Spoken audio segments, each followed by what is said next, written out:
Solemnity of the Ascension of the Lord.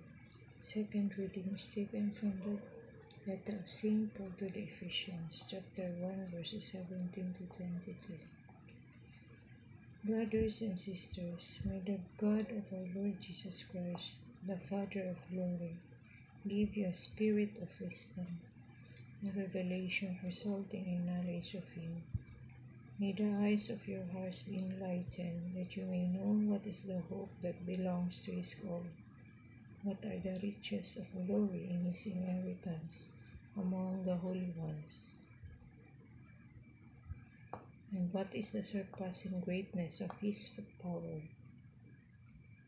for us who believe, in accord with the exercise of His great might, which you work in Christ, raising Him from the dead and seating Him at His right hand in the heavens, far above every principality, authority, power, and dominion, and every name that is named not only in this age, but also in the one to come.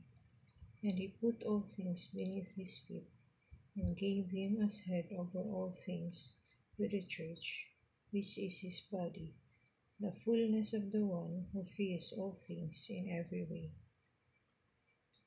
The word of the Lord. Thanks be to God. Please like and subscribe.